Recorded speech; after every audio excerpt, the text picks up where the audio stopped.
ప్రార్థించుదము. పరిశుద్ధమైన దేవామ తండ్రి, నీ ప్రియబిడలమైనటువంటి మమ్మల్ని నీ ప్రేమ ద్వారా తండ్రి ప్రభ ప్రేమించి సజీవమైనటువంటి పరిశుద్ధమైన కుటుంబాలుగా ఏర్పాటు చేసుకొని తండ్రి ప్రభ ఈ 3వ మాసంలో తండ్రి ప్రభ మరి చివరి పరిశుద్ధమైనటువంటి పునరుత్థాన దినమున పరిశుద్ధమైనటువంటి వారములో తండ్రి ప్రభ మరి మొదటి దిన ప్రారంభ తండ్రి ప్రభ మరి వాక్య ధ్యానముతో ఉండనై ఉంటుండగా తండ్రి ప్రభ నీ ఆత్మ సహాయ నడిపింపును మాకు ఒక్కొక్కరికి తండ్రి ప్రభ మీరు కలుగ చేయమని తండ్రి ప్రభ ప్రార్థిస్తున్న పరిశుద్ధ లేఖనములలో మీ గురించి వ్రాయబడినటువంటి ప్రతి తండ్రి ప్రభ మరి ప్రవచన లేఖనాలలో తండ్రి ప్రభ మేము కూడా ఉన్నామన్నటువంటి విషయాన్ని మర్చిపోకుండా నీ కొరకు వ్రాయబడినటువంటి ప్రతి ప్రవచన లేఖన ఏ విధముగానైతే తండ్రి ప్రభ నువ్వు నెరవేర్చి తండ్రి ప్రభ మరి ఈ భూమిని వదిలిపెట్టి ఉన్నావో అదే విధముగా తండ్రి ప్రభ నీ ప్రవచన లేఖనాలలో తండ్రి ప్రభ మరి మేము కూడా ఉన్నాము గనక మేము కూడా అదే విధముగా తండ్రి ప్రభ ముగించి నైనా తండ్రి ప్రభ ఈ భూమిని విడిచిపెట్టేటటువంటి నీ పరిశుద్ధాత్మ నడిపింపు తండ్రి ప్రభ మాకు అందరికీ మీరు కలుగ చేయమని తండ్రి ప్రభ ప్రార్థిస్తున్నాం. ఆయన తండ్రి ప్రభ లైవ్లో వీక్షించినటువంటి బిడ్డలందరినీ బట్టి కూడా మీకు స్తోత్రం. ఆ తర్వాత కూడా తండ్రి ప్రభ వారి సమయానుకూలంగా తండ్రి ప్రభ మరి వీక్షించిన ఇంటుడగా తండ్రి ప్రభ నీ యొక్క దీవెనలు ఆశీర్వాదాలు సమృద్ధిగా మీరు కుమరింపచేసి ప్రతి ఒక్కరు కూడా తండ్రి ప్రభ ఈ భూమి మీద తండ్రి ప్రభ నీ మనసు కలిగి తండ్రి ప్రభ జీవించాలనే నీ ఆశ తండ్రి ప్రభ మా యొక్క మనసులను మార్చుకొని మీరు కలిగి ఉన్నటువంటి మనసు తండ్రి ప్రభ మేము కలిగి ఉండేటటువంటి ఆధిక్యత మేము కలిగి ఉండేటటువంటి విధముగా తండ్రి ప్రభ ఈ యొక్క సమయాన్ని మీ యొక్క స్వాధీనంలోనికి తీసుకున్నామని యేసుక్రీస్తు నామమున తండ్రి అతి వినయముగా బ్రతిలాడి వేడుకొంచున్నాము స్వామి. ఆమేన్. దేవుని యొక్క అతి పరిశుద్ధమైనటువంటి శక్తి కలిగినటువంటి నామమునకు హృదయపూర్వకమైనటువంటి స్తుతులు స్తోత్రాలు చెల్లిస్తూ మరి ఈ దినమున మన ప్రభు అయినటువంటి యేసుక్రీస్తు ప్రభుల వారు ఈ యొక్క పరిశుద్ధమైనటువంటి వారములో మరి మొదటి దినమున బేతనియా బేత్పేగా అనేటటువంటి గ్రామము నుండి యెరూషలేము పట్టణమునకు గాడిద మీదను గాడిద పిల్ల మీదను ప్రవక్త అయినటువంటి జకరియా గారి ద్వారా తెలియచేయబడినటువంటి లేఖనముల ప్రకారముగా ప్రయాణమై వెళ్ళినటువంటి దినము. అతడు ఊరేగింపుగా ఆయన స్తుతిస్తూ ఆరాధిస్తూ తీసుకొని వెళ్ళినటువంటి ఈ శుభ సందర్భమును మనము జ్ఞాపకం చేసుకుంటే హోసన్నా హోసన్నా అనేటటువంటి హోసన్నా అన్నటువంటి మాటకు అర్థం జయము, దేవునికి జయము, దేవుని కుమారునికి జయము అనేటటువంటి పాట మనం పాడుకుంటూ వాక్య ధ్యానం కొరకు మనల్ని మనము సిద్ధపరచుకుందాం. జయం జయం హల్లెలూయా, జయం జయం ఇప్పుడే. జయం జయం హల్లెలూయా, జయం జయం ఇప్పుడే, జయం జయం హల్లెలూయా, జయం జయం ఇప్పుడే, మన యేసు స్వామికి జయం జయం ఇప్పుడే, మన యేసు స్వామికి జయం జయం ఇప్పుడే, జయం జయం హల్లెలూయా, జయం జయం ఇప్పుడే, జయం జయం హల్లెలూయా, జయం జయం ఇప్పుడే, సాధువైన గొర్రె పిల్లకు జయం జయం ఇప్పుడే, సాధువైన గొర్రె పిల్లకు జయం జయం ఇప్పుడే, జయం జయం హల్లెలూయా, జయం జయం ఇప్పుడే, జయం జయం హల్లెలూయా, జయం జయం ఇప్పుడే, మరియమ్మ కుమారునికి జయం జయం ఇప్పుడే, మరియమ్మ కుమారునికి జయం జయం ఇప్పుడే, జయం జయం హల్లెలూయా, జయం జయం ఇప్పుడే, జయం జయం హల్లెలూయా, జయం జయం ఇప్పుడే, ఇమ్మానుయేలుకు జయం జయం ఇప్పుడే, ఇమ్మానుయేలుకు జయం జయం ఇప్పుడే, జయం జయం హల్లెలూయా, జయం జయం ఇప్పుడే, జయం జయం హల్లెలూయా, జయం జయం ఇప్పుడే, ప్రభు యేసు నాదునికి జయం జయం ఇప్పుడే, ప్రభు యేసు నాదునికి జయం జయం ఇప్పుడే, జయం జయం హల్లెలూయా, జయం జయం ఇప్పుడే, జయం జయం హల్లెలూయా, జయం జయం ఇప్పుడే, మన యేసు స్వామికి జయం జయం ఇప్పుడే, మన యేసు స్వామికి జయం జయం ఇప్పుడే. Praise the Lord. హల్లెలూయా. దేవుని యొక్క అతి పరిశుద్ధమైనటువంటి శక్తి కలిగిన నామమునకు హృదయపూర్వకమైనటువంటి స్తుతులు స్తోత్రాలు చెల్లిస్తూ పరిశుద్ధ లేఖనములో నుండి ఈరోజు జరిగినటువంటి సంఘటనను మనము జ్ఞాపకం చేసుకుందాం. ప్రవక్త అయినటువంటి జకరియా గారి ద్వారా తెలియపరిచినటువంటి ప్రవచనాలు. కాబట్టి ఆయా ప్రవక్తలు ఈ యొక్క గ్రంథములో రాసినటువంటి మాటలలో ప్రభు అయినటువంటి యేసుక్రీస్తు ప్రభుల వారి గురించి కూడా ఆయన ఏ పట్టణంలో పుడతాడు, ఏ గ్రామంలో పుడతాడు, ఎవరి గర్భాన పుడతాడు, ఎందుకొరకు పుడతాడు, ఎవరి కొరకు మరణిస్తాడు, ఎలా మరణిస్తాడు, ఎలా తిరిగి లేస్తాడు, ఎలా తిరిగి రానయ్యున్నాడు, ఇలాంటి విషయాలన్నిటిని కూడా ముందుగానే ప్రవచింపచేశారు.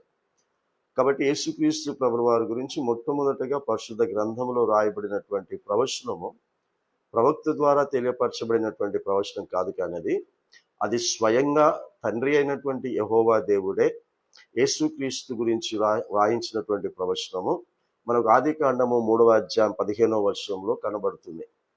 ఆదికాండం 3వ అధ్యాయం 15వ వచనంలో తండ్రి అయినటువంటి యెహోవా దేవుడు సర్పముతోనూ సర్పములో ప్రవేశించినటువంటి అపవాది సాతానుతో ఒక మాట సెలవిస్తాడు. ఆ మాట ప్రకారముగా అక్కడ ప్రవచనం ప్రారంభించబడినటువంటి యేసుక్రీస్తు యొక్క ప్రవచనము అది ఆయా ప్రవక్తల ద్వారా ఆయా సందర్భాలలో తండ్రి అయినటువంటి యెహోవా దేవుడు ఈ ప్రపంచంలో ఉన్నటువంటి మానవులకు జ్ఞాపకం చేశాడు. సో మొదటి ప్రవచనము 15వ వచనం, మరియు నీకును స్త్రీకిని నీ సంతానమునకును ఆమె సంతానమునకు వైరము కలుగచేసేదను.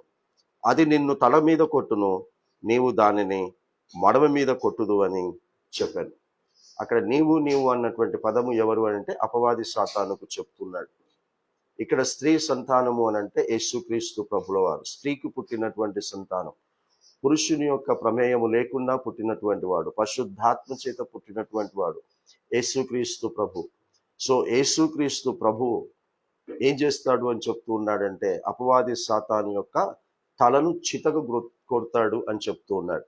అపవాది సాతాను యేసుక్రీస్తును మడమ మీద కొడతాడు అని చెప్తున్నాడు. అంటే ఇబ్బంది పాలు చేస్తాడు, నానా రకాలమైనటువంటి విధముగా ఆయన్ని బాధ పెడతాడు.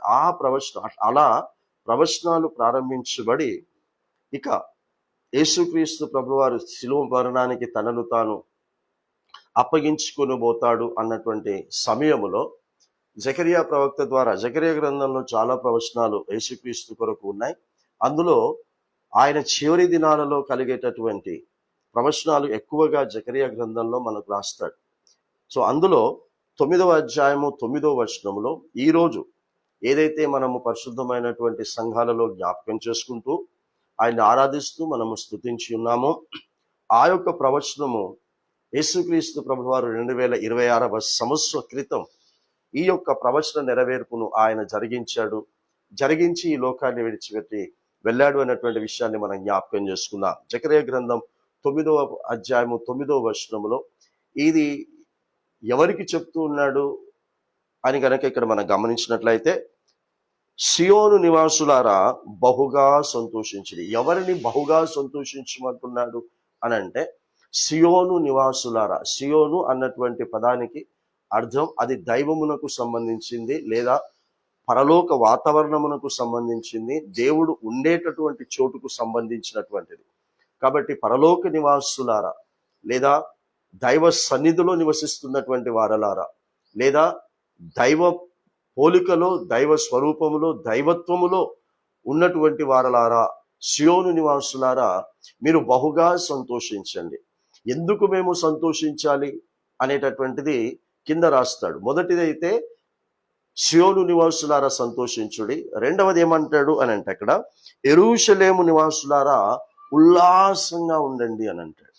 సో యెరూషలేము పట్టణములో నివసించేటటువంటి వారందరూ కూడా మీరు ఈ రోజున ఉల్లాసంగా ఉండండి, ఉత్సాహంగా ఉండండి, సంతోషంగా ఉండండి అని ఒకటి పరలోక నివాసులు, రెండవది పరిశుద్ధ పట్టణము అనేటటువంటి యెరూషలేము నివాసులను కూడా ఉల్లాసముగా ఉండమని సెలవిస్తున్నాడు.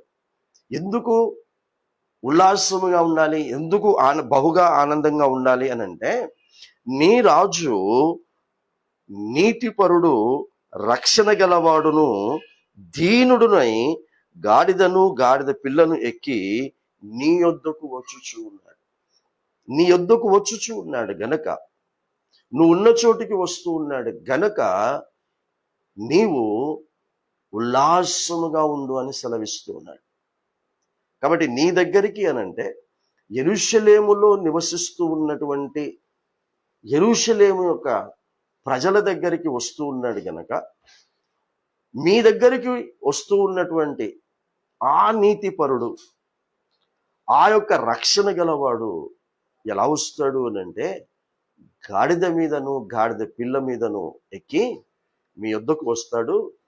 అలా వస్తున్నటువంటి సమయంలో మీరందరూ కూడా ఉల్లాసంగా ఉండండి, మీరందరూ కూడా సంతోషంగా ఉండండి, గాన ప్రతిగానాలు చేయండి. అందుకే యాకోబు పత్రిక గారి ద్వారా, యాకోబు గారి ద్వారా తెలియజేస్తాడు, మీరు సంతోషముగా ఉన్నప్పుడు పాటలు పాడండి, కీర్తనలు పాడండి అని చెప్తాడు. కాబట్టి వీరిని ఉల్లాసముగా ఉండండి అని అంటున్నాడు అని అంటే, కీర్తనలు పాడండి, సంతోషముగా ఉండండి. ఎందుకనంటే మీ రాజు మీ యొద్దకు వస్తూ ఉన్నాడు. ఆ రాజు ఎలాంటి వాడు, ఆ రాజు యొక్క గుణ లక్షణాలు ఏంటి అంటే, అతనిలో పాపము ఏమాత్రము కూడా లేదు. దేవుని యొక్క వాక్కుకు వ్యతిరేకముగా బ్రతికేటటువంటి బ్రతుకు ఏమాత్రం కూడా అతనిలో లేనటువంటి నీతిపరుడుగా ఉన్నాడు. రెండవది ఏం చెప్తున్నాడు అనంటే, అతడు రక్షణ గలవాడు అని చెప్తున్నాడు. జనరల్గా మనం ఈ లోకంలో మాట్లాడుకుంటాం. ఏమని జనరల్గా మనం మాట్లాడుకుంటాము అనంటే, బాగా చదువుకున్నటువంటి వ్యక్తిని ఎవరికైనా పరిచయం చేయాలి అనుకున్నప్పుడు అతడు చదువు గలవాడు, డబ్బున్న వాడిని డబ్బు గలవాడు అని అంటాం, ఉద్యోగము గలవాడు. కాబట్టి ఈ లోకంలో జనరల్గా మనం వాడుకునేటటువంటి పదము ఏదైతే ఒక వ్యక్తికి కలిగి ఉందో ఆ కలిగి ఉన్నటువంటి దానితో ఇతరులకు మనం పరిచయం చేస్తాం. అయితే మన రాజు అయినటువంటి, నీతిపరుడైనటువంటి మన రాజు అయినటువంటి మన యేసు క్రీస్తు ప్రభువు ఏం గలవాడు అంటున్నాడంటే, రక్షణ గలవాడు అని సెలవిస్తున్నాడు. అంటే డబ్బు గలవానికంటే కూడా గొప్పవాడు, పేరు ప్రఖ్యాతులు కలిగిన వానికంటే కూడా గొప్పవాడు, పలుకుబడి గలవానికంటే కూడా గొప్పవాడు. అంటే అన్నింటికీ మించినటువంటిది ఏంటిది ఈ లోకములో ఒక మానవునికి అవసరమైనది అని చెప్తూ ఉన్నాడంటే, రక్షణ గలవాడుగా ఆ రక్షణను ఇవ్వటానికి మీ యొద్దకు వస్తూ ఉన్నాడు అని చెప్తూ ఉన్నాడు. సో మన రాజు, నీతిపరుడైనటువంటి మన రాజు రక్షణ గలవాడుగా మీకు రక్షణ ఇవ్వటానికి మీ యొద్దకు వస్తూ ఉన్నాడు గనక మీరు ఉల్లాసంగా ఉండండి, ఉత్సాహంగా ఉండండి. ఈ లోకంలో మనము బ్రతుకుతూ ఉన్నప్పుడు రాజకీయ నాయకుడు, లేకపోతే ఈ లోకమును పరిపాలిస్తున్నటువంటి, రాష్ట్రాన్ని పరిపాలిస్తున్నటువంటి లేదా దేశాన్ని పరిపాలిస్తున్నటువంటి ఒక వ్యక్తి మన దగ్గరికి వస్తున్నాడు అని చెప్పినప్పుడు, మనకు ఏదో ఇవ్వటానికి వస్తూ ఉన్నాడు అని చెప్పినప్పుడు, మనలందరినీ సంతోషంగా ఆ వ్యక్తిని ఆహ్వానించుకోండి అని ఎలా చెప్తారో, అలాగే నీతిపరుడైనటువంటి మన రాజు, నా రాజు మీకు రక్షణ ఇవ్వటానికి రక్షణ గలవాడుగా, నీతిమంతుడుగా మీ వద్దకు వస్తూ ఉన్నాడు గనక ఆయన ఇచ్చే ఆ రక్షణను తీసుకోవటానికి ఉల్లాసంగా, ఆనందంగా, సంతోషంగా గాన ప్రతిగానాలు చేస్తూ ఆ వ్యక్తిని ఆహ్వానించుకోండి అని ఆనాడే జకరియా ప్రవక్త ద్వారా ఈ ప్రవచనాన్ని రాయించాడు. ఈ ప్రవచనాన్ని రాయిస్తూ ఉన్నప్పుడు కీర్తనకారుని ద్వారా ఇంకొక మాట రాయిస్తాడు. 24వ కీర్తనలో ఏమని ఆ మాటలు ఇక్కడ రాయిస్తాడు అని గనక మనం గమనించినట్లయితే, 24వ కీర్తన 7వ వచనములో ఆయనను మనము ఆహ్వానించుకోవాలి అన్నటువంటి దానికి, గుమ్మములారా మీ తలలు పైకెత్తుకోనండి. ఎలా ఆహ్వానించుకోండి? మీ తలలు పైకెత్తుకోండి. మీరు ఇంతకాలం తల దించుకొని బ్రతకడానికి గల కారణం, డబ్బు ఉన్నప్పటికీ కూడా తల దించుకోవడానికి గల కారణం, చదువు ఉన్నప్పటికీ కూడా, పేరు ప్రఖ్యాతలు ఉన్నప్పటికీ కూడా, మీ దగ్గర ఈ లోకంలో బ్రతకడానికి కావలసిన సమస్తము ఉన్నప్పటికీ కూడా అవమానముతో సిగ్గుతో తల దించుకోవడానికి గల కారణం ఏంటంటే అన్నీ ఉన్నాయి కానీ మీ దగ్గర రక్షణ లేదు గనక అని సెలవిస్తున్నాడు. కాబట్టి ఈ రోజున మీరు తల ఎత్తుకొని బ్రతకటానికి కావలసినటువంటి ఆ రక్షణ తీసుకొని మీ రాజు నీతిపరుడుగా మీ యొద్దకు వస్తూ ఉన్నాడు గనక మీ తలలు పైకెత్తుకోండి అని చెప్తున్నాడు. ఎందుకు అనంట అతనికి కీర్తనకారుడు పెడుతూ ఉన్నటువంటి పేరు ఏంటి అని అంటే, మహిమగల రాజు ప్రవేశించున్నట్లు పురాతనమైన తలుపులారా మిమ్మును మీరు లేవనెత్తుకునుడి. ఎవరు అట? మహిమగల రాజు ప్రవేశించున్నట్లు. అక్కడ నీ రాజు నీతిపరుడును రక్షణ గలవాడునై దీనుడుగా గాడిదను గాడిద పిల్ల మీద ఎక్కి మీ యొద్దకు వచ్చుచు ఉన్నాడు గనక సియోను నివాసులారా ఆనందించుడి, యెరూషలేము నివాసులారా ఉల్లాసముగా ఉండుడి అని జకరియా ప్రవక్త గారి ద్వారా తెలియచేస్తే, ఇక్కడ దావీదు గారు 24వ కీర్తనను రాయిస్తూ మహిమగల రాజు మీ పట్టణములో ప్రవేశించున్నట్లు, మీ జీవితములో ప్రవేశించున్నట్లు, మీ వ్యక్తిగతమైనటువంటి ప్రవర్తనలోనికి ప్రవేశించున్నట్లు మీ తలలను పైకెత్తుకొని ఆయనను మీలోనికి ఆహ్వానించుకోండి అని సెలవిస్తున్నాడు. అయితే ఈ మహిమగల రాజు ప్రవేశించున్నట్లు అని చెప్తున్నప్పుడు ఈ మహిమగల రాజు ఎవరు అని ప్రశ్నిస్తూ ఉన్నారు. మా ఇద్దరికి వస్తున్నాడని చెప్తున్నాం మహిమగల రాజు, కానీ ఈ మహిమగల రాజు ఎవరు అని చెప్తున్నప్పుడు ఒక్కొక్క విషయాన్ని చెప్తాడు. అక్కడ మహిమగల రాజు గురించి చెప్తూ మొట్టమొదట ఏమని చెప్తాడంటే బలశౌర్యములు గల యెహోవా అని చెప్తున్నాడు. యేసుక్రీస్తు ప్రభువారు నీతిమంతుడు రక్షణ గలవాడుగా యేసు అన్నటువంటి నామకరణము పెట్టుకొని ఈ లోకములోనికి వచ్చిన వాడు ఎవరో కాదు, ఆయనే యెహోవా, ఆయనే బలశౌర్యములు గల యెహోవా. మహిమ గల రాజు ఎవరు అని అంటే బలశౌర్యములు గల యెహోవా, యుద్ధ శూరుడైనటువంటి యెహోవా. మన మహిమ గల రాజు ఎవరు అని అంటే బల శౌర్యములు గలవాడు, యుద్ధ శూరుడు. ఇంకొకటి చెప్తూ ఉన్నాడు, గుమ్మములారా మీ తలలు పైకెత్తుకొనుడి, పురాతనమైన తలుపులారా మహిమగల రాజు ప్రవేశించినట్లు మిమ్మును లేవనెత్తుకొనుడి. ఈ మహిమగల ఈ రాజు ఎవడు అని మళ్ళీ రెండవసారి ప్రశ్నించినప్పుడు రెండవసారి ఏమని చెప్తున్నాడంటే సైన్యములకు అధిపతియగు యెహోవాయే, ఆయనే ఈ మహిమగల రాజు. క్రైస్తవ జకరియా గారి ద్వారా నీ రాజు నీతిమంతుడుగాను రక్షణ గలవాడుగా దీనుడై గాడిదను గాడిద పిల్ల మీదను ఎక్కి మీ యొద్దకు వచ్చుచున్నటువంటి ఆ రాజు నీతిపరుడు మాత్రమే కాదు, ఆయననే సైన్యములకు అధిపతియగు యెహోవా, బలశౌర్యములు కలిగినటువంటి యెహోవా, యుద్ధశూరుడైనటువంటి యెహోవా. సో మనము నమ్మినటువంటి మన నీతిమంతుడైనటువంటి మన యేసుక్రీస్తు ప్రభువారు మన పక్షమున యుద్ధము చేయటానికి వచ్చినటువంటి వాడు, బలముతో వచ్చినటువంటి వాడు, మనల్ని ఆయన సైన్యముగా చేసుకోవటానికి వచ్చినటువంటి వాడు. సైన్యములకు అధిపతి మన రాజు. దేవునికి స్తోత్రం. మన నీతిమంతుడైనటువంటి మన రాజు సైన్యములకు అధిపతి. కాబట్టి మనల్ని ఆయన సైన్యముగా చేసుకోవటానికి, ఆయన సైన్యములలో చేర్చుకోవటానికి మీ వద్దకు వస్తూ ఉన్నాడు. కాబట్టి ఆయనను చేర్చుకొని ఆయన సైన్యములో యుద్ధం చేయటానికి మిమ్మల్ని మీరు సిద్ధపరచుకోండి. ఎప్పుడైతే మిమ్మల్ని మీరు ఆయన మీ పక్షముగా ఉండి మీరు ఆయన పక్షముగా ఉండి యుద్ధం చేయటానికి ఆయన సైన్యములో మీరు చేరుతారో అప్పుడు బలశౌర్యములు కలిగినటువంటి ఆ రాజు ఆయన బలమును మనకిస్తాడు. అందుకే ఆయనకు పెట్టబడినటువంటి యెషయా ప్రవక్త ద్వారా పెట్టబడినటువంటి 5 పేర్లలో ఒక పేరు బలవంతుడగు దేవుడు అని సెలవిస్తాడు. ఆ బలము కలిగినటువంటి ఆ దేవుడే ఈ వాక్యమయ్యున్న దేవుడు.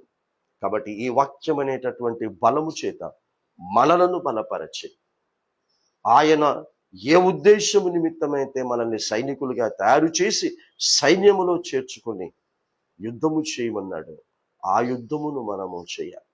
కాబట్టి ఈ వారమంతా కూడా యేసుక్రీస్తు ప్రభుల వారు గాడిదను గాడిద పిల్ల మీద ఎక్కి బేతనియా బేత్పేగా అనేటటువంటి గ్రామము నుండి యెరూషలేము పట్టణమునకు దాదాపు 8 కిలోమీటర్లు. అంటే అది సాఫీగా ఉండేటటువంటి ప్రయాణం కాదు, అది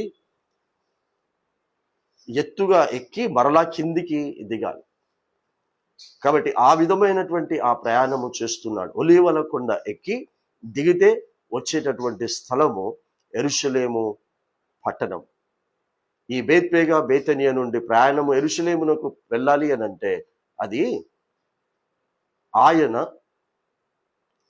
ఒక కొండ ఎక్కి దిగాలి. అది యేసుక్రీస్తు ప్రభుల వారు నిత్యము ప్రార్థన చేయటానికి వెళ్ళినటువంటి స్థలం.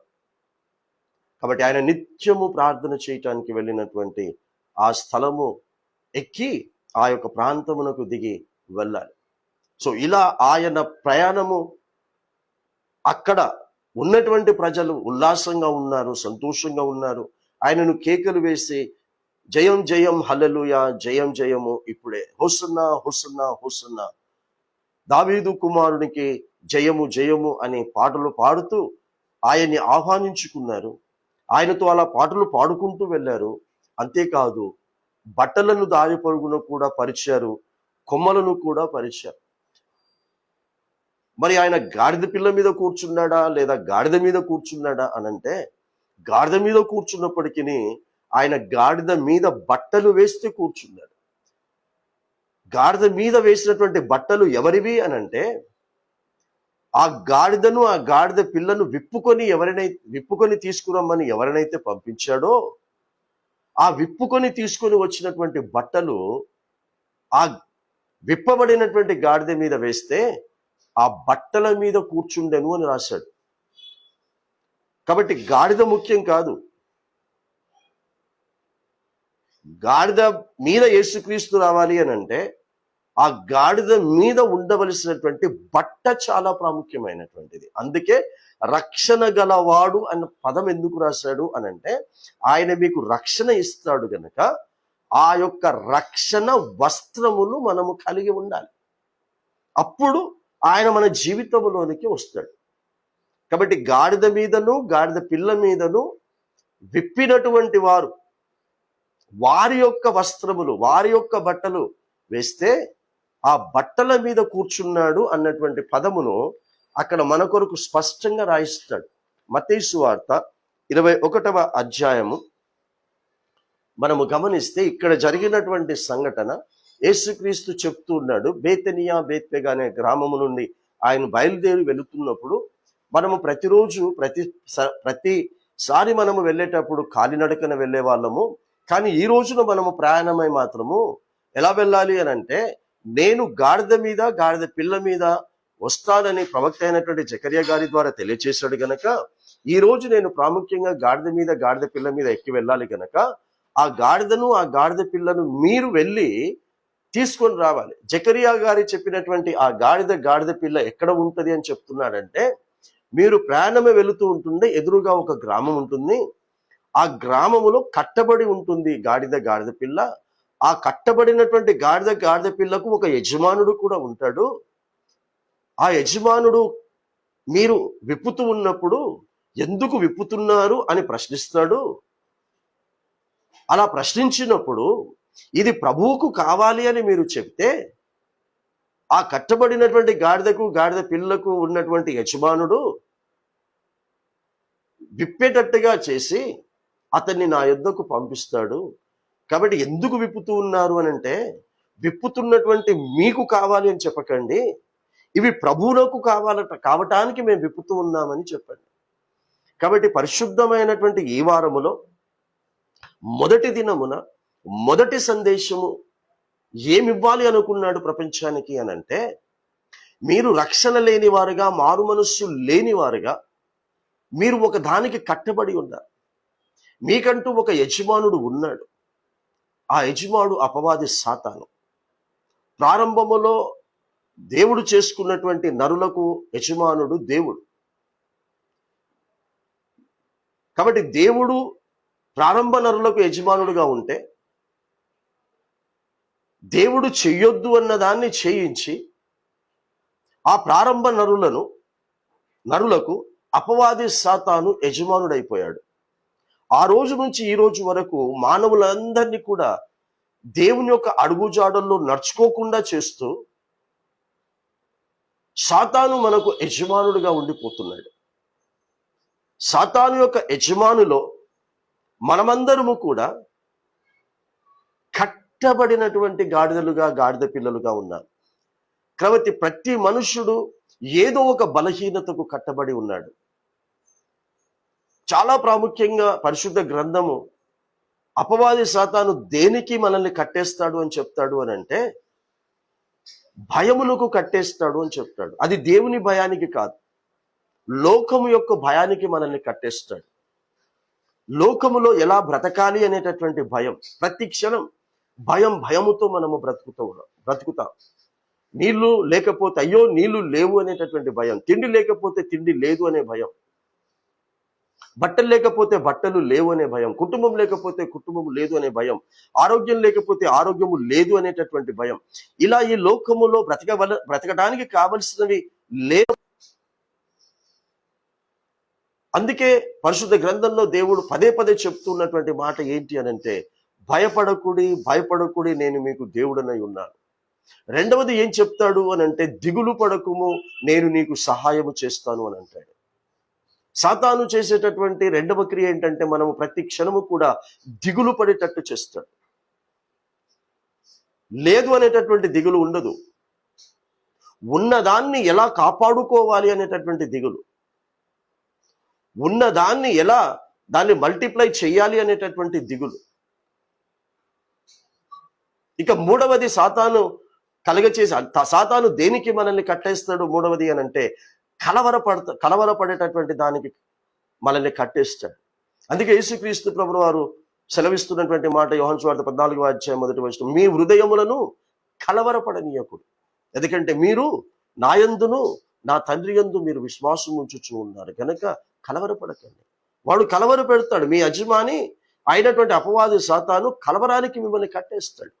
అయితే నేను వస్తున్నాను ఆ కలవరము అనేటటువంటి కట్లు విప్పటానికి, దిగులు అనేటటువంటి కట్లను విప్పటానికి, భయము అనేటటువంటి కట్లను విప్పటానికి. ఇంకో మాట పేతురు గారి ద్వారా తెలియపరుస్తాడు. పేతురు గారి పత్రికను రాయిస్తూ చివరి అధ్యాయంలో ఏమని సెలవిస్తాడంటే, దేనిని గూర్చి చింతించకుడి, మీ చింత యావత్తు మీ నీతిపరుడైనటువంటి మీ రాజు మీద వెయ్యండి అని అంటాడు. కాబట్టి సాతాను మనల్ని దేనికి కట్టేస్తాడంటే, చింతించేటటువంటి చింతకు కట్టేస్తాడు. ఇలా ప్రతిదానికి ఏదో ఒక బలహీనతకు కట్టబడినటువంటి వారిని విడిపించి తీసుకురండి. విడిపిస్తున్నప్పుడు మాత్రము ప్రభువుకు కావాలని చెప్పండి. ఆ ప్రభువు ఎవరు అని గనక ప్రశ్నిస్తే, ఆ ప్రభువు యుద్ధశూరుడు అని చెప్పండి, బల శౌర్యము కలిగినటువంటి ప్రభువు అని చెప్పండి, సైన్యములకు అధిపతియగు యెహోవా అని చెప్పండి, నీతిమంతుడు అని చెప్పండి, రక్షణ గలవ వాడు అని చెప్పండి. ఆ ప్రభువుకు మేము విప్పుతూ ఉన్నటువంటి ఈ గాడిద పిల్ల కావాలి అని చెప్పండి. వెంటనే వాడు విప్పి పంపిస్తాడు అని చెప్తూ ఉన్నాడు. నా ప్రియ బిడ్డ, పరిశుద్ధ వారములో మొదటి సందేశాన్ని కలవరపడుతూ, దిగులు పడుతూ, ఆందోళన చెందుతూ, చింతిస్తూ, భయపడుతూ, ప్రతి క్షణం నిస్సహాయ స్థితిలో ఉంటున్నటువంటి వారికి యేసు చెప్తున్నాడు, నేను మీ యొద్దకు వచ్చుచూ ఉన్నాను మీరు కట్టబడినటువంటి కట్లను విప్పటానికి. విప్పి నా యొద్దకు మీరు వచ్చేటట్టు చేయటానికి. విప్పబడిన తర్వాత చాలా ప్రాముఖ్యమైనది, విప్పబడిన తర్వాత ప్రభువు యొద్దకు రావాలి.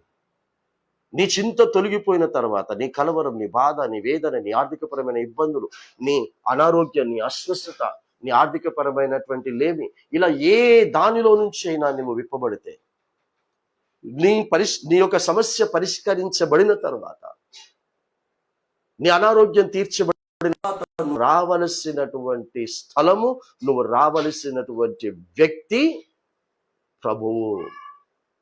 సైన్యములకు అధిపతియగు యెహోవా, నీతిమంతుడైనటువంటి యేసుక్రీస్తు దగ్గరికి మాత్రమే రావాలి.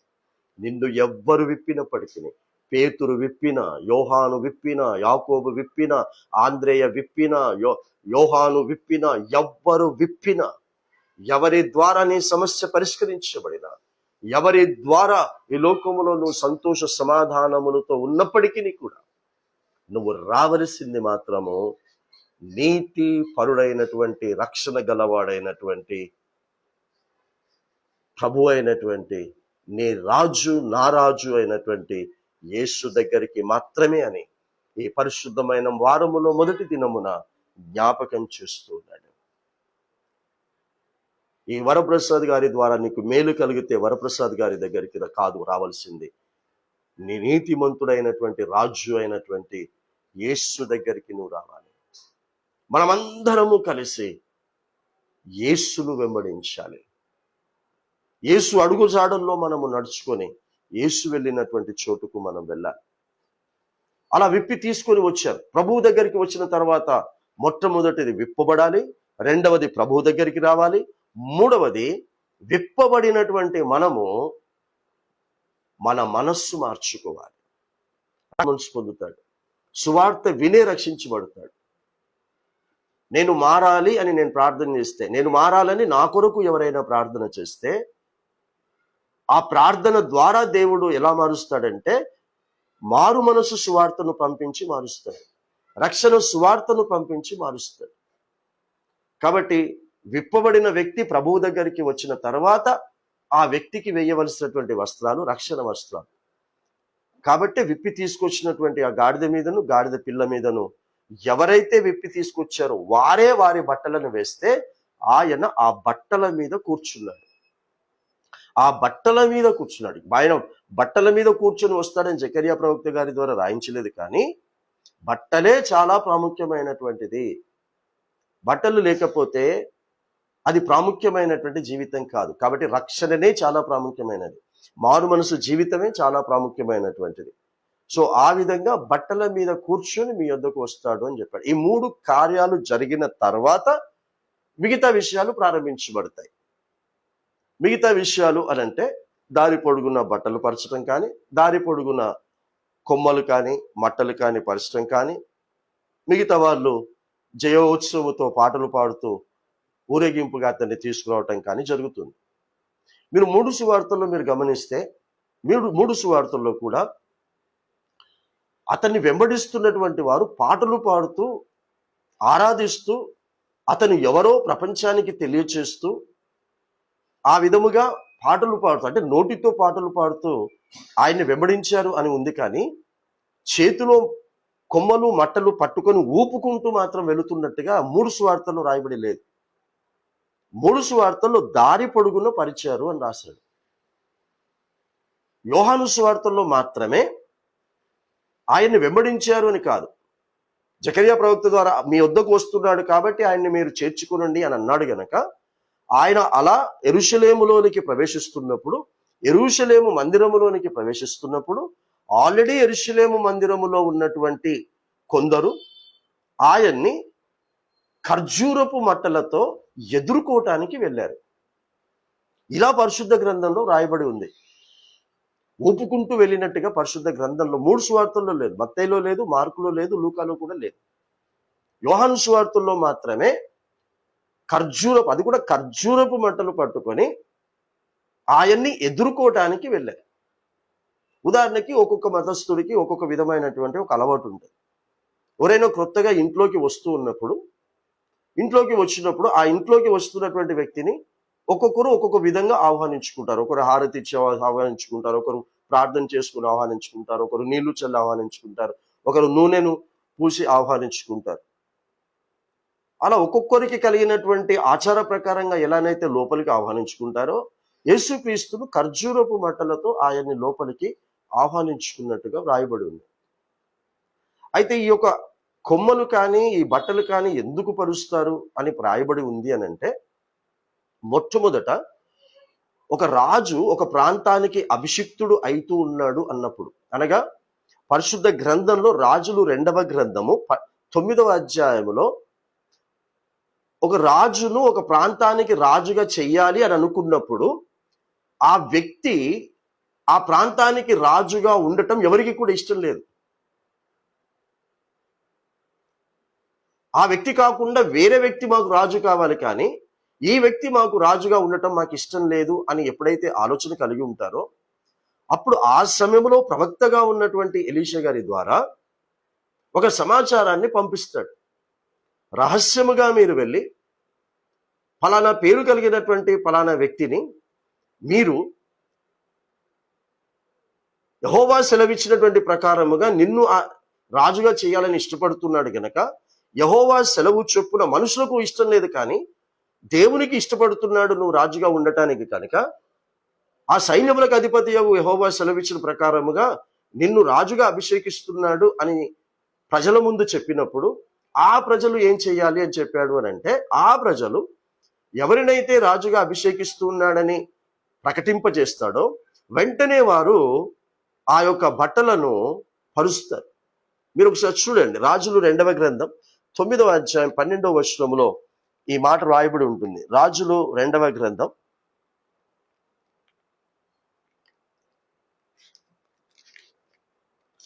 2వ గ్రంథం 12వ అధ్యాయం 9వ అధ్యాయము 12వ వచనం.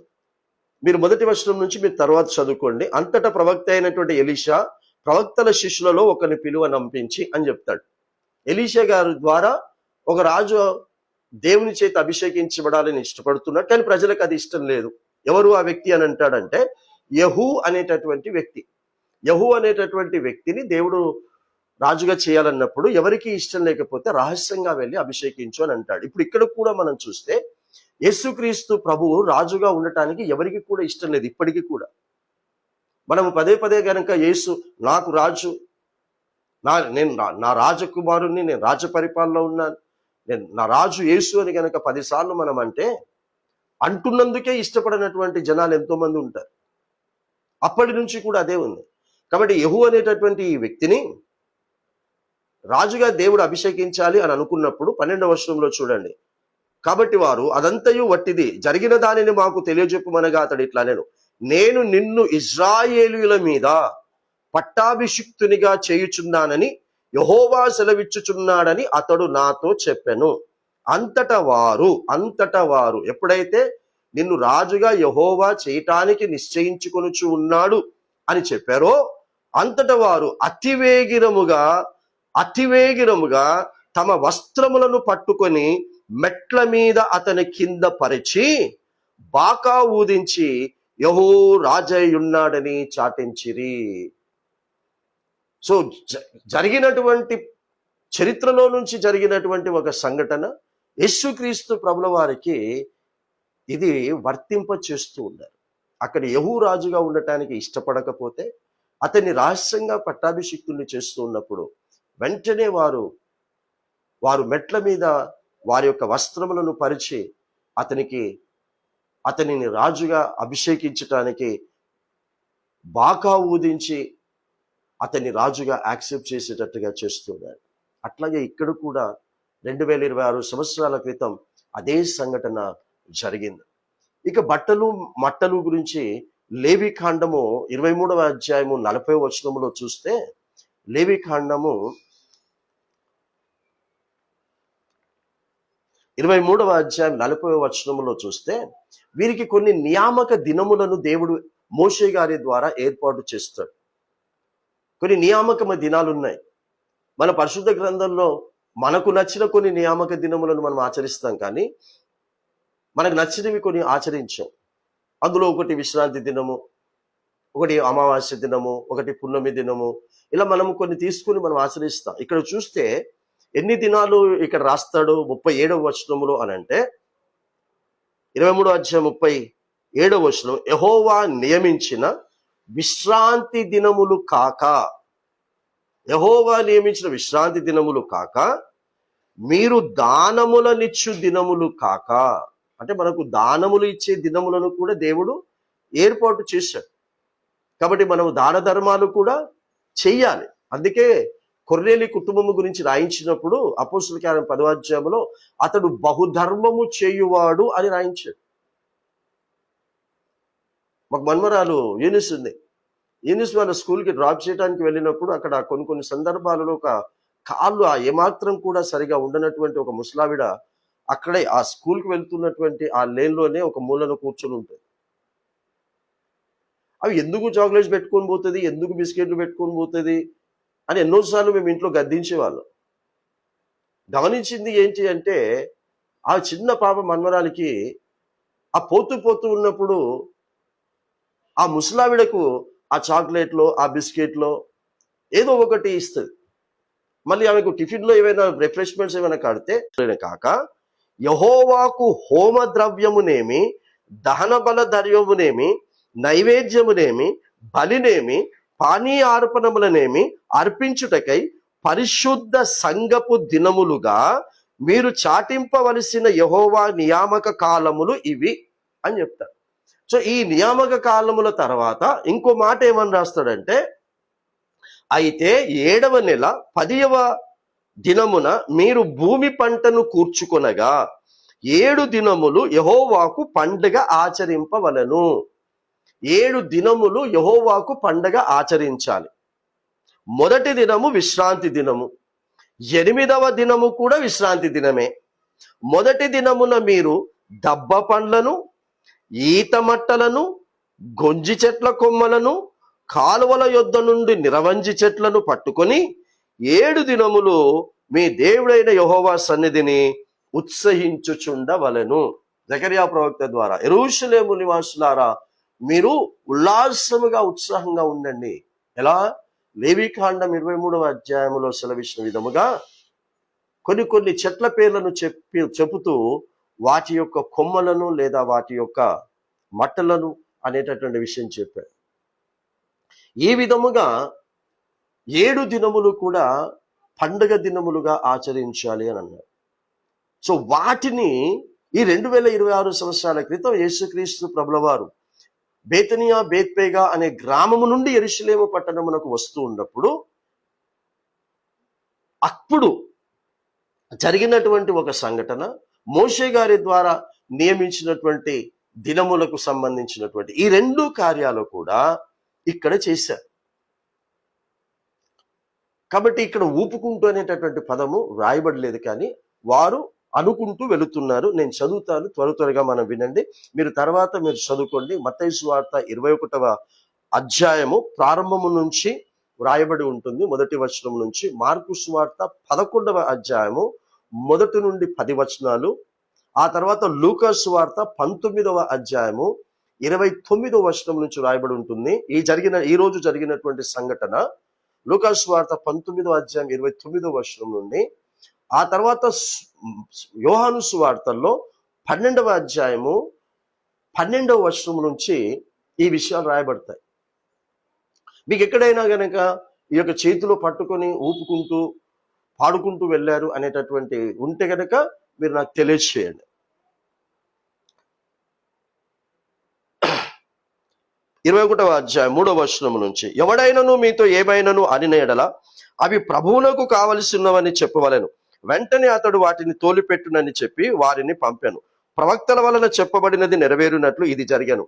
అది ఏమనగా, ఇదిగో నీ రాజు అదిగా జకర్యా గ్రంథం 9:9లో చదివినటువంటిది ఇక్కడ ఈ విధముగా వారు చేస్తూ వెళుతున్నారని చెప్తున్నాడు పాడుతూ.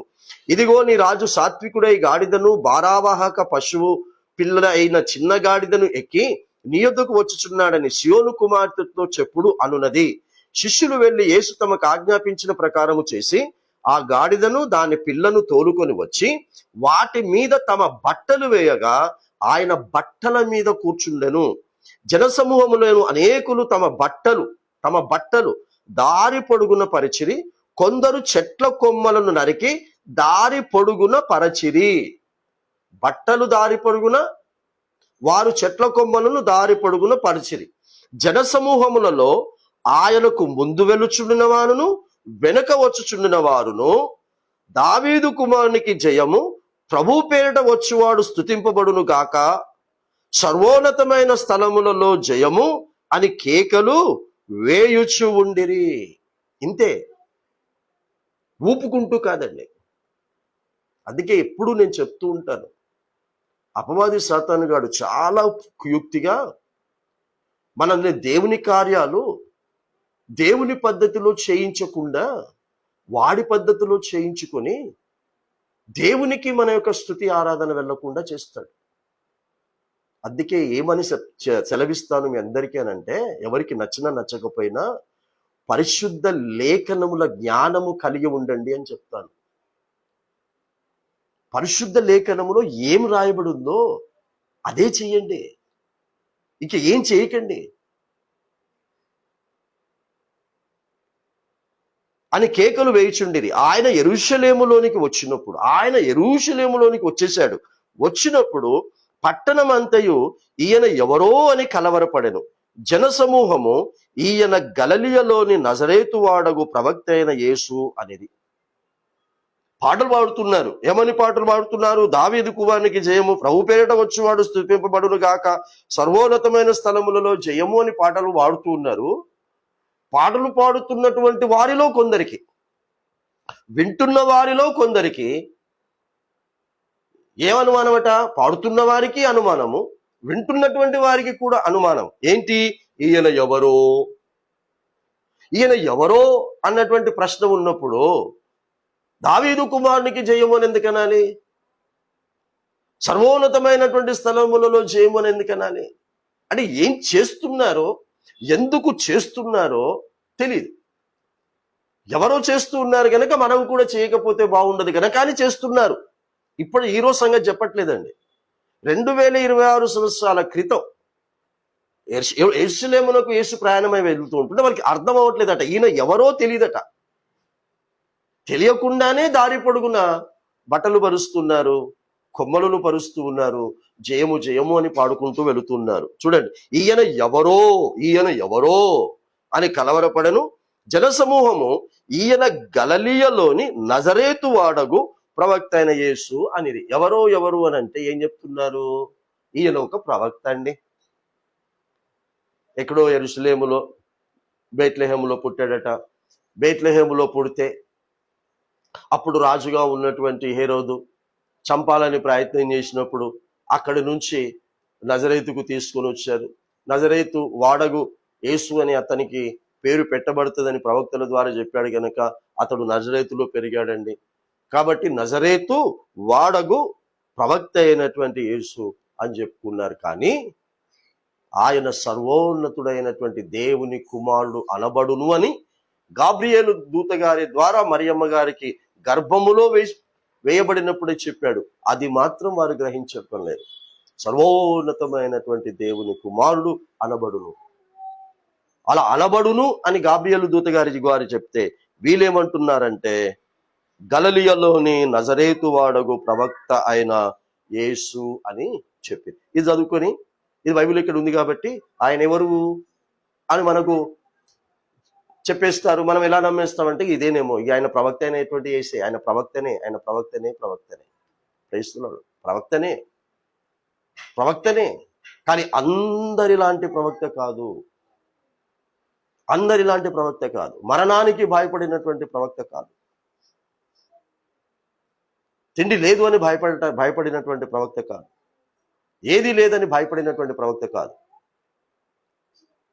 మనుష్యుడు నోటి మాటల వలన బ్రతకగలడు అని చెప్పినటువంటి ప్రవక్త. చాలా సందర్భాలలో చాలా విషయాలు తెలియచేయను. అంత దేవునికే మహిమ, దేవునికే ఘనత వచ్చేటటువంటి విధంగా మనం ప్రవర్తించాలి. అన్నిటినీ వదిలిపెట్టి ఈ లోకములో బ్రతకటానికి కాదు, పరలోకములోనికి వెళ్ళటానికి మనము యేసు ఏ విధమైనటువంటి త్యాగపూరితమైనటువంటి ప్రేమను ప్రవర్తన పూర్వకంగా మనకు చూపించాడో అదే విధమైనటువంటిది చూపించాడు. గడిచినటువంటి నెలలో ఈ యొక్క లెఫ్ట్ లెగ్కి ఆ మడమ మీద కొడితే ఆ మడమ యొక్క నరం తెగింది. ఇప్పటికీ నేను కుంటుకుంటూనే నడుస్తూ ఉన్నాను. ఇదేదో నా పని చేసుకుంటే వెళ్ళటం కానీ, ఏదో సంపాదించుకుంటే దానికి వెళితే జరిగింది కాదు. దేవుని యొక్క సువార్త ప్రకటించడానికి వెళితే, గ్రామములో ఓర్వనటువంటి వారు కొడితే జరిగినటువంటి గాయం నరం తెగింది. అప్పుడే అక్కడ ఆవరించినటువంటి వారు ఆ పసుపు పెట్టి ఇచ్చేస్తే ఇప్పటికీ కూడా ఆ నొప్పి వలన అది కుంటుతూ నడుస్తున్నారు. ఈ రోజు దేవుని మహాకృపను బట్టి ఆ నొప్పిలో చాలా తగ్గుముఖం పడుతూ ఉంది ఇప్పుడిప్పుడే. ఇదంతా కూడా దేవునికి మహిమ. సందర్భం వచ్చింది కనుక చెప్పాను, ఇంతవరకు ఎవరికి చెప్పలేదు. సందర్భం వచ్చింది కనుక జ్ఞాపకం చేస్తూ ఉన్నాను. మనము దేవునికి తెలిస్తే చాలు, మన పని దేవునికి తెలిస్తే చాలు, మన పరిచర్య దేవునికి దృష్టికి అంగీకారముగా ఉంటే చాలు. సో ఆ విధముగా యేసుక్రీస్తు ప్రభుల వారు ఈరోజు ఉత్సాహముతో, జయ ఉత్సాహముతో, సంతోషముతో, ఆనందముతో, స్తుతులతో, పాటలతో, కీర్తనలతో ఎందుకు వెళుతున్నాడు అనంటే, శ్రమపరచబడటానికి, శ్రమకు సిద్ధంగా ఉండటానికి, కొట్టబడటానికి, అవమానపరచబడటానికి, నిందలు వేయించుకోవటానికి, కొరడాలతో కొట్టించుకోవటానికి, ముళ్ళ కిరీటము పెట్టించుకోవటానికి, చివరికి శిలువ మీద వేలాడబడటానికి, చేతులలో కాళ్ళలో మేకులు కొట్టించుకోవటానికి ఈరోజు ఆయన జయ ఉత్సాహముతో ఆయన ప్రవేశిస్తూ ఉన్నాడు. ఎందుకు?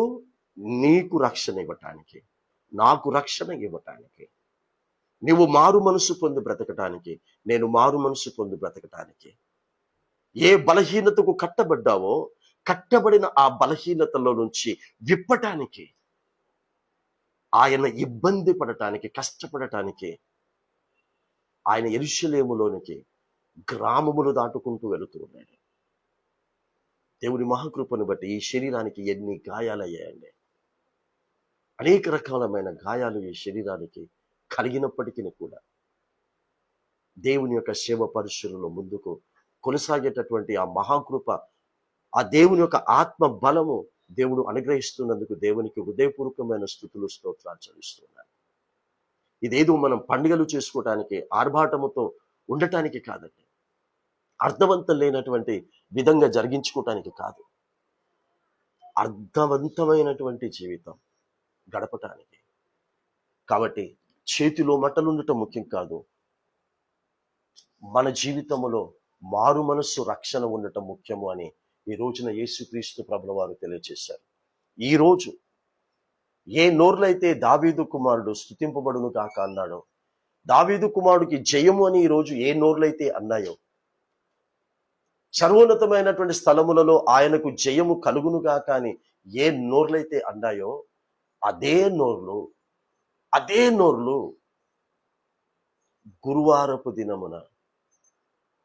గురువారపు దినమున కాదది, గురువారపు రాత్రి యేసుక్రీస్తు ప్రభుల వారు గురువారము రాత్రి, ఎందుకంటే మనము శుక్రవారము గుడ్ ఫ్రైడే, శుక్రవారం ఆయన సిలువ వేశారు అని మనము నమ్ముతూ విశ్వసిస్తూ ఉన్నాము గనక, శుక్రవారమునకు మునుపు గురువారము గనక, గురువారపు దినమున ఆయన పస్కా పండుగను జరిగించుకొని, ఆయన రాత్రికాల సమయములో కీర్తనలు పాడుకొని ముగించుకొని యథాప్రకారముగా ఆయన ప్రార్థన చేసుకోవటానికి వెళ్ళినటువంటి స్థలములో రాత్రికాల సమయమున ఆయనను బంధిస్తే, గురువారం రాత్రి 12 దాటిన తర్వాత ఆయన్ను బంధిస్తే, బంధించబడిన ఆ రాత్రి ఏ నోర్లైతే స్తుతిస్తూ ఆరాధిస్తూ జయము జయము అని పాడారో, అవే నోర్లు, అదే మనుష్యులు సిలువ వేయుడి అని కేకలు వేశాయి.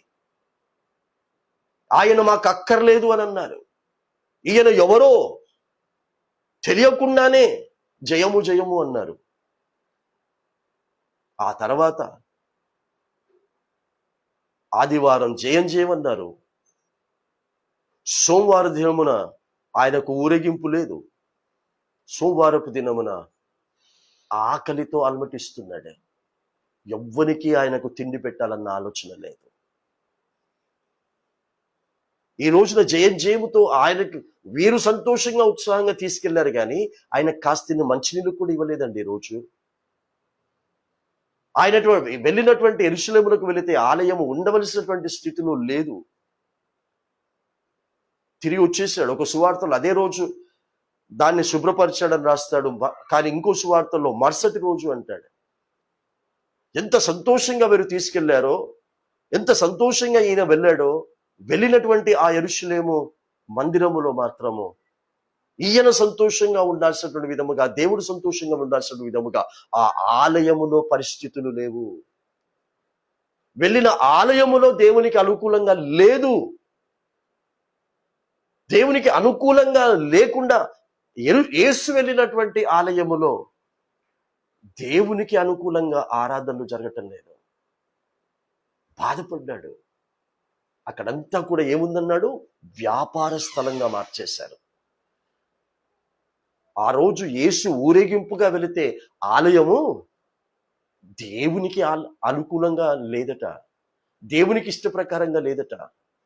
నా ప్రియ బిడ్డలారా, ఒకసారి ఊహించుకో.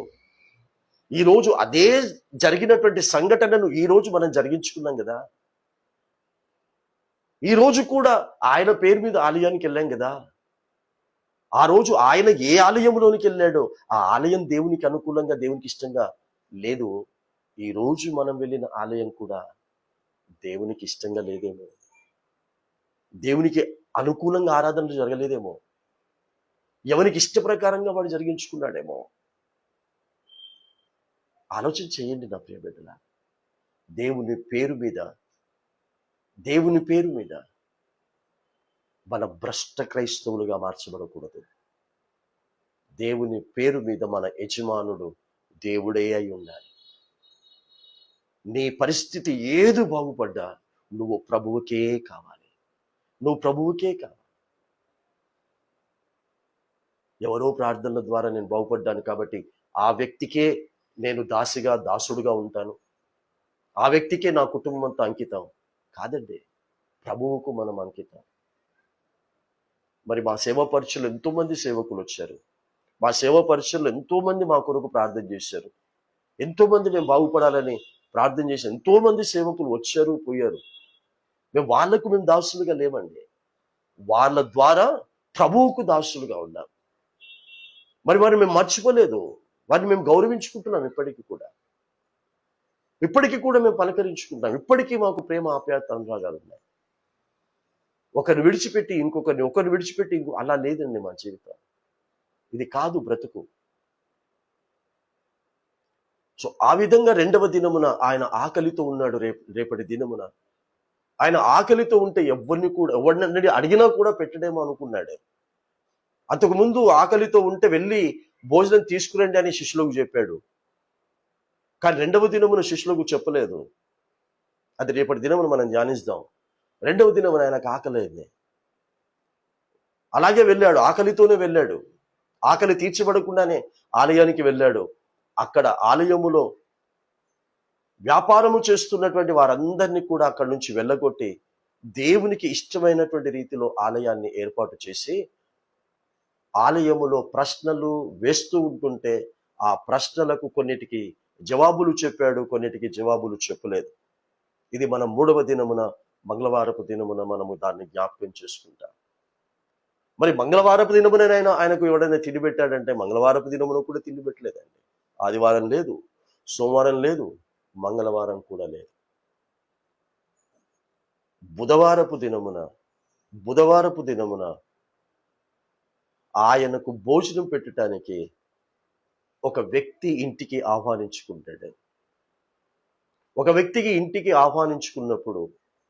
ఆహ్వానించుకున్నటువంటి వ్యక్తి ఏదో ఆశించి ఇంటికి పిలుచుకొని భోజనం పెట్టాడు, కానీ ఆ సమయాన్ని మాత్రము ఆత్మ సంబంధంగా ఉపయోగించుకున్నటువంటి స్త్రీ అత్తరు తీసి పగలగొట్టి తనను క్షమించినందుకు, తనను శిక్షించినందుకు కృతజ్ఞతగా ఆయన పాదాలను కడుగుతూ వెంట్రుకలతో తుడుస్తూ ఉన్నట్టుగా మనకు కనబడుతుంది. అక్కడ భోజనము ప్రాముఖ్యం కాదు, యేసుక్రీస్తును స్త్రీ అభిషేకించుట. మిగిలిన అత్తరును ఆయనను సమాధి చేసేటప్పుడు ఉంచుకోమని చెప్పాడు. ఇలా 4 దినాలు అయిపోయాయి. 5వ దినమున ఆయన శరీరమునే, ఆయన రక్తమునే మనకు ఆహారంగా ఇచ్చి వెళుతూ ఉన్నానన్న దినం 5వ దినం. అది గురువారపు దినం.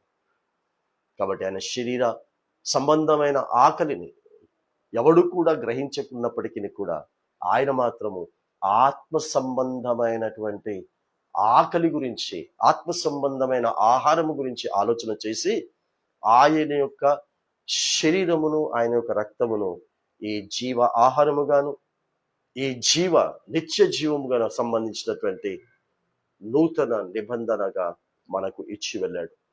కాబట్టి ఆయన శరీర రక్తములను గురువారపు దినమున తీసుకున్నటువంటి మనమందరము కూడా శుక్రవారపు దినమున ఆయన మరణిస్తే ఈ రోజు వరకు కూడా మనము దీనితో బ్రతుకుతూ ఉన్నాం. దీనితో మనం బ్రతకాలి, దీనిని ఆధారం చేసుకుని బ్రతకాలి. దయచేసి ఆలయానికి వెళితే దయచేసి ఆలయములో ఆనాడు పరిశుద్ధ గ్రంథములో ఎలా జరిగి ఉంది అని రాయించాడో అలాగే చేయటానికి వెళ్దాం. ఎవరో ఇతరులు చేస్తున్నారు, చేయమని చెప్పాడు, మట్టల్ని తీసుకొని వెళ్ళమని చెప్పాడు. కాబట్టి పలానోళ్ళు మట్టలు తీసుకొని వెళుతారు, తీసుకొని వెళ్ళి దాన్ని కాలుస్తారు, కాల్చుకున్న తర్వాత బూడిదగా మారుస్తారు, బూడిదగా మార్చుకున్న తర్వాత మరలా సంవత్సరానికి ఈ సంవత్సరం కాల్చినటువంటి ఆ బూడిదను మరలా ఆ సంవత్సరము సిలువగా గుర్తుగా వేసుకుంటారు. కాబట్టి మీరు ఈ రోజు ఊపుతున్నటువంటి ఆ మట్టలు చాలా విలువైనటువంటివి. కాబట్టి ఎక్కడ పడితే అక్కడ పడేయకండి, మీరు వెళ్ళండి. మట్టలు చాలా ప్రాముఖ్యమైనవి కాదు, నువ్వు ప్రాముఖ్యమైన వాడివి, నేను ప్రాముఖ్యమైన వాడిని. ఆ మట్టల కొరకు యేసుక్రీస్తు ప్రభుల వారు రాలేదు, నీ కొరకు నా కొరకు వచ్చాడు. ఆ మట్టలను తీసుకుపోవటానికి యేసు ప్రభు రావటం లేదు, మరలా నన్ను మరలా తీసుకుపోవటానికి వస్తూ ఉన్నాడు. కాబట్టి మనము చెడిపోకుండా జాగ్రత్త పడదాం, మనల్ని మనము బాగుపరుచుకుందాం. ఎవరి ద్వారా కూడా మనము చెడిపోకుండా జాగ్రత్త పడదాం. కాబట్టి ఈ పరిశుద్ధమైనటువంటి వారములోనే, ఆ ప్రశ్నలు జవాబులు సమయంలోనే యేసుక్రీస్తు ప్రభుల వారు ఈ లోకంలో ఎలాంటి జాగ్రత్తలతో బ్రతకాలో చెప్పాడు, సేవకులతో ఎలా జాగ్రత్తగా ఉండాలో చెప్పాడు, అబద్ధ ప్రవక్తలతో ఎలా ఉండాలో, అబద్ధ బోధకులతో ఎలా జాగ్రత్తగా ఉండాలో చెప్పాడు. కాబట్టి ఆ జాగ్రత్తలన్నిటిని కూడా పాటిస్తూ మనం ఈ జీవిత యాత్రను ముందు కొనసాగించుకుందాం.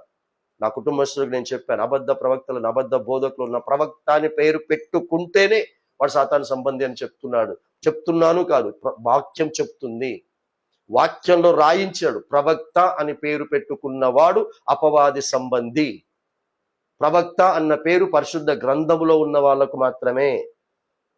ఇప్పుడు లేదు ప్రవక్త అన్న పేరు. అపోస్తలుడు అన్న పేరు ఈ రోజు ఇక్కడ లేదు. క్రొత్త నిబంధనలో యేసుక్రీస్తు శిష్యులు పెట్టుకున్నటువంటి పేర్లు అపోస్తలులు, ప్రవక్తలు అని పేరు పెట్టుకోలేదు వాళ్ళు. పేతురే ప్రవక్త అని పేరు పెట్టుకున్నప్పుడు, యోహానే ప్రవక్త అని పేరు పెట్టుకున్నప్పుడు, ఈ రోజు సోకాల్డ్ అన్నవాడు ప్రవక్త అని పేరు పెట్టుకుంటే వాడు నిన్ను, నీ కుటుంబాన్ని నాశనం చేయటానికి పంపించినటువంటి సాతానుగాడని గ్రహించండి. ఇంతకు ముందు ఉన్న సంతోషం, ఇంతకు ముందు ఉన్నటువంటి ఆనందం, ఇంతకు ముందు ఉన్నటువంటి ప్రేమ, ఇంతకు ముందు ఉన్నటువంటి అవన్నీ కూడా నీ కుటుంబంలో కరువవుతున్నాయంటే దానికి గల కారణం ఏంటో అర్థం చేసుకొని బ్రతకండి అని దయచేసి మీకు విన్నవించుకుంటున్నాను. నాకు వచ్చే లాభము లేదు, నాకు వచ్చే నష్టం లేదు, నీకు నష్టం కలగకూడదని చెప్తూ ఉన్నాను. నా కుటుంబానికి కూడా అదే చెప్పాను. మనకు ప్రభువునకు కావాలి. రేపటి శుక్రవారపు దినమున బ్యాంక్ రాక్ చర్చ్ లో నాకు వర్తమానం ఇవ్వడానికి నాకు అవకాశం వచ్చింది. చెప్పాను, ఇప్పటికీ చెప్తున్నాను. నన్ను పెంచింది, పెద్ద చేసింది, నన్ను ఆత్మీయంగా అవకాశాలను ఇచ్చి నన్ను నడిపించింది రాక్ చర్చ్ లో రెవరెండ్ ఎన్ సుదర్శనరావు గారు అని చెప్పాను. కానీ నేను ఆయనకు దాసుని కాదు, నేను ఆయన కట్టుబడి ఉండను, నేను ప్రభువునకు కట్టుబడి ఉంటాను. నన్ను కన్నది పలానా వ్యక్తి వినయ్ కుమార్ గారు అని ఎన్నో సందర్భాల్లో చెప్పాను. అలానే ఆయనకే అంటుకట్టుబడి ఆయనకే దగ్గర ఉందని ఆయన దగ్గరికి పోవాలని నా పరిశుద్ధ గ్రంథంలో రాయబడి లేదు. నేను ప్రభువునకు కావాలి. నన్ను ఎందుకు విప్పాడు, ఎందుకు తీసుకొని వచ్చాడు, నా మీద ఎందుకు మారు మనసు రక్షణ వస్త్రాలు పెట్టాడు, నేను ప్రభువునకు కావటానికి. రేపు మరలా నా ప్రభు వచ్చి నన్ను తీసుకొని పోతానన్నాడు. నన్ను కన్నవాడిని ప్రభువే వచ్చి తీసుకొని పోతాడు. నన్ను పెంచి పోషించినకు అవకాశాలను కలుగ చేసిన వాడు ప్రభువే వచ్చి తీసుకుపోతాడు. నన్నైనా ఆయనైనా ఎవరైనా ప్రభువే వచ్చి తీసుకొని పోతాడు. కాబట్టి ప్రభువు వచ్చి తీసుకొని పోతూ ఉన్నప్పుడు ప్రభువుకు కావలసినటువంటి వారముగా దయచేసి ఈ లోకములో బ్రతుకుదాం. అలా బ్రతకటానికి ప్రయాసపడదాము. ప్రయాసపడుతున్నప్పుడు ఈ లోకంలో ఎన్ని శ్రమలైనా అనుభవిస్తాం. ఇప్పుడు మనం జస్ట్ ఇవన్నీ కూడా చిన్న శాంపుల్స్ మాత్రమే, చిన్న చిన్న శాంపుల్స్ మాత్రమే ఇప్పుడు మనం అనుభవిస్తున్నది. ఇంకా చాలా ఉన్నాయి, చాలా చాలా వేదనలు కలగబోతూ ఉన్నాయి. నేను మొన్న ఒక చోట వాక్యం చెప్పడానికి వెళ్ళినప్పుడు అక్కడ ఒక మాట నేను చెప్పాను, ఉచ్చరించడానికి ఇష్టం లేకపోయినప్పటికీ కూడా చెప్పాను. ఈ దినాలలో పిల్లలు పుట్టనటువంటి వారు ధన్యులు అని. ఎందుకంటే ఆయన్నే చెప్పాడు, గర్భిణీ స్త్రీలకు శ్రమ అని చెప్పాడు. ఎందుకు గర్భిణీ స్త్రీలకు శ్రమ అని చెప్పాడంటే, ఇప్పుడు ఈ దినాలలో పుట్టబోయేటటువంటి పిల్లలు రానున్నటువంటి దినాలలో ఎదురయ్యేటటువంటి విషయాలను తట్టుకోలేరు. మ్యాక్సిమం ఇంకొక 10 years అండి, మ్యాక్సిమం. ఇంత పూర్తయినా మనం బ్రతుకుతామంటే ఆల్రెడీ స్టార్ట్ అయిపోయాయి, ఇక మనకు బ్రతుకులు లేవు. ఇవెప్పుడో అపోస్తలులు అప్పుడు ఎలాంటి భయంకరమైనటువంటి శ్రమలు అనుభవించారో, ఎలా తలలు నరికేసి చంపేశారో పౌలు గారిని. బాప్తిసం ఇచ్చి యేసు చేత ప్రేమించబడినటువంటి యోహాను గారిని అయితే మరిగించినటువంటి నూనెలో వేశారండి. మరిగించినటువంటి నూనెలో యోహాను గారిని వేశారు. ఈరోజు ప్రవక్త అని చెప్పుకుంటున్నారే, అపోస్తలుడు అని చెప్పుకుంటున్నాడే, వీడిని అసలు వెయ్యబడటానికైనా సిద్ధంగా ఉంటాడా? అలా వేస్తే చావకుండా బయటకు వచ్చాడండి నా యోహాను గారు. వేస్తుంటే వెయ్యకండి అని బ్రతిమలాడలేదు, వేసిన తర్వాత దేవునికి మొరపెట్టలేదు, తన సాక్ష్యాన్ని కాపాడుకున్నాడు. దేవుని మహిమ నిమిత్తం మళ్ళీ చెప్తున్నాను, ఈ శరీరానికి ఎన్నో దెబ్బలు కొట్టినప్పటికీ కూడా, లాస్ట్ మంత్ రీసెంట్గా జరిగినప్పటికీ కూడా ఆపటం లేదు, కొనసాగుతున్నాను. మళ్ళీ ఇప్పటికీ ఒంటరిగానే వెళ్తాను, ఒంటరిగానే పరిచర్య చేస్తాను. ఆ ఒంటరి దినములో నా పరిశుద్ధాత్ముడు నాతో ఉంటాడు. ఆ విధముగా యేసుక్రీస్తు విప్పుకొని తీసుకొని వచ్చినటువంటి గాడిదతో పాటు యేసుతో పాటు గాడిద యెరూషలేము మందిరానికి వెళ్ళింది. సో యేసుతో పాటు విప్పబడినటువంటి నేను కూడా పరిశుద్ధ ఆలయమై ఉన్నటువంటి పరలోకములోనికి నేను వెళ్ళాలి. యేసు ఒక్కడు వెళ్ళలేదు, యేసుతో పాటు గాడిద కూడా వెళ్ళింది. యేసుకు మాత్రమే గౌరవం కాదు, యేసుతో పాటు గాడిదకు కూడా గౌరవం కలిగింది. ఇంతకు ముందు మెసేజెస్ ఇచ్చాను. యేసును మోస్తున్నటువంటి గాడిదకు నడుస్తూ ఉంటుంటే వారు పరిచినటువంటి మట్టల ద్వారా, వారు పరిచినటువంటి కొమ్మల ద్వారా అది ప్రయాణానికి అనుకూలమైనటువంటిది కాదు అని చెప్పాను ఇంతకు ముందు. అది ప్రయాణమునకు అననుకూలమైనటువంటిది, అనుకూలము కాని ప్రయాణం.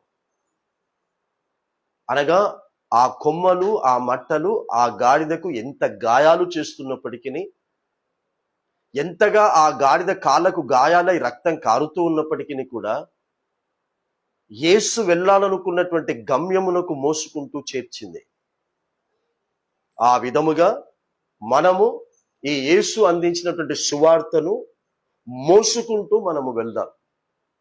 గాయాలైనా పర్వాలేదు, అవమానాలు వచ్చినా పర్వాలేదు, తిండి దొరకకపోయినా పర్వాలేదు, ఏది దొరకకపోయినా పర్వాలేదు.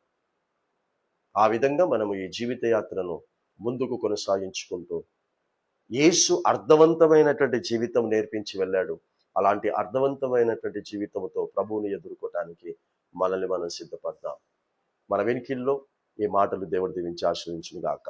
పరిశుద్ధమైన దేవామా తండ్రి, ఈ సమయంలో నీ ప్రియ బిడ్డలమైనటువంటి మమ్మల్ని నీ ప్రేమ ద్వారా ప్రేమించి, ఆయన 2026 సంవత్సరాల క్రితం ఏ ఉద్దేశముతో మాకు ఏ పాఠాన్ని నేర్పించటానికి, నీ శిష్యులకు ఏ పాఠమును నేర్పించటానికి క్రియల ద్వారా తండ్రి ప్రభువా వారికి చూపించినప్పటికీ వారికి అర్థం కాలేదు. విప్పి తీసుకొని రమ్మన్నావు, ప్రభువుకు కావాలని చెప్పావు, బట్టలను వేస్తే బట్టల మీద కూర్చున్నావు, ఇదేది వారికి ఈ రోజున అర్థం కాలేదు. 2026 సంవత్సరాల క్రితం వారికి అర్థం కాలేదు కనుకనే నీవు చనిపోయి తిరిగి లేచిన తర్వాత మరలా వచ్చి 40 దినములు ఉండి సర్వలోకములోనికి వెళ్ళి సర్వ సృష్టికి సువార్తను ప్రకటించి శిష్యులనుగా చెయ్యమన్నావు తండ్రి. అదే ఈ రోజు నీ యొక్క ఉద్దేశము తండ్రి. గాడిద పిల్ల విప్పబడటం, ప్రభువునకు కావాలి అని చెప్పటం, రక్షణ మారు మనస్సు బట్టలను వేయటం, సర్వలోకములోనికి వెళ్ళాలి, సర్వ సృష్టికి మారు మనస్సు రక్షణ సువార్త ప్రకటించాలి, నీకు శిష్యులుగా చేయాలి.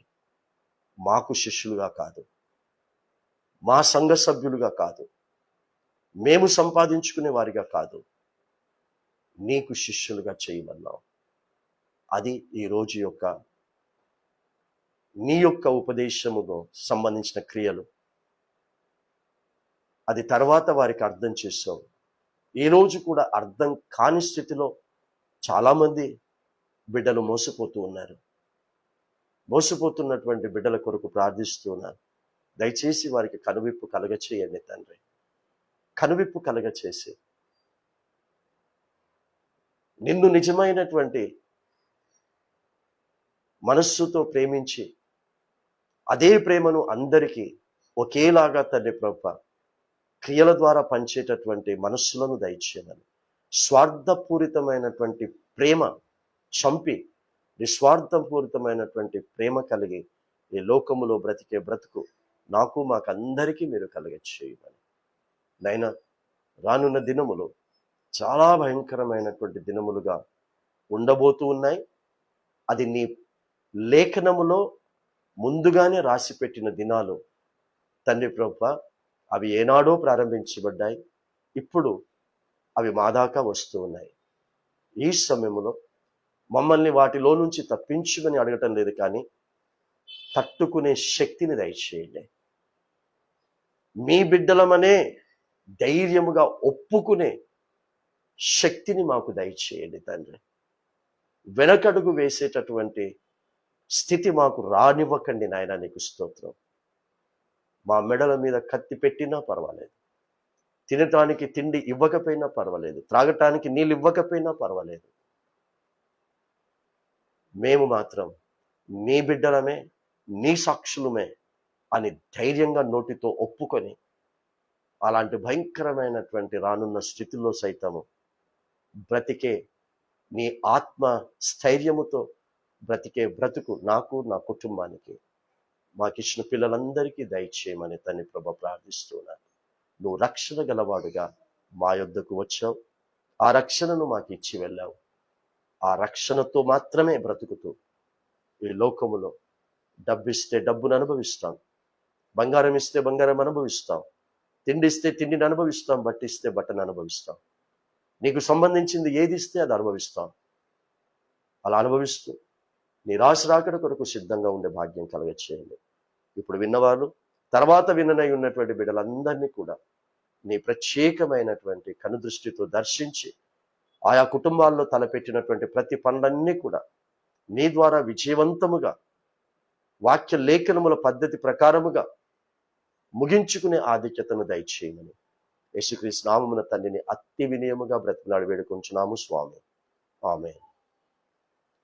ఇప్పుడు మన తండ్రి యొక్క కుమారుని యొక్క పరిశుద్ధాత్మని యొక్క ప్రేమ, కృప, అన్యోన్య సహవాసము, సమాధానం, సకల దీవెనల ఆశీర్వాదములు మనకును, కుటుంబాలకును, భూమి మీద నివసిస్తున్న సకల విశ్వాసులకును, సత్యరాజ్య సువార్త ప్రకటిస్తున్న ప్రతి అభిషిక్తునికి, అభిషిక్తురాలికి ఇప్పుడు ఎల్లప్పుడు సదాకాలము తోడై నీడయుడును గాక. ఆమేన్. ఆమేన్. చూడండి, అందరికీ వందనాలు. God bless you all.